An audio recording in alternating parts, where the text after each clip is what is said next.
সেনাবাহিনী প্রধান জেনারেল ওয়াকারুজ্জামান বলেছেন, যতদিন একটি নির্বাচিত সরকার দায়িত্ব না নেবে ততদিন শান্তি শৃঙ্খলা রক্ষায় কাজ করে যাবে তার বাহিনী। দুপুরে সাভার ক্যান্টনমেন্টে ফায়ারিং প্রতিযোগিতায় বিজয়ীদের মাঝে পুরস্কার বিতরণী অনুষ্ঠানে যোগ দিয়ে তিনি কথা বলেন। ধৈর্য রেখে পেশাদারিত্বের সাথে দায়িত্ব পালনে সেনা সদস্যদের নির্দেশনা দেন তিনি। আইন শৃঙ্খলা রক্ষায় যতটুকু প্রয়োজন ততটুকুই বল প্রয়োগ করে কাজ করে যেতে বলেন তিনি। এ সময় সেনাবাহিনী প্রধান নিজে ফায়ারে অংশ নেন।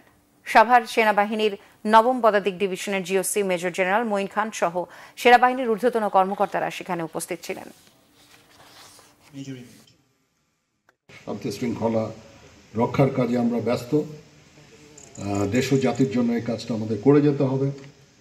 আমি প্রথমে মনে করেছিলাম আমরা খুব তাড়াতাড়ি এই কাজটা শেষ করে সেনানিবাসে ফেরত আসতে পারবো, কিন্তু কাজটা দীর্ঘায়িত হচ্ছে। আমি জানি যে আমরা বহুদিন ধরে এই কাজটা করে যাচ্ছি। ধৈর্য রাখতে হবে এবং প্রফেশনালিজমের মাধ্যমে, পেশাদারিত্বের মাধ্যমে কাজটা সম্পন্ন করতে হবে। যতদিন না আমরা একটা নির্বাচিত সরকার পেয়ে যাই এবং দেশ একটা শান্তি শৃঙ্খলার মধ্যে আসে, আমাদের এই কাজটা করে যেতে হবে। ততদিন পর্যন্ত ধৈর্যের সাথে এই কাজটা করে যেতে হবে।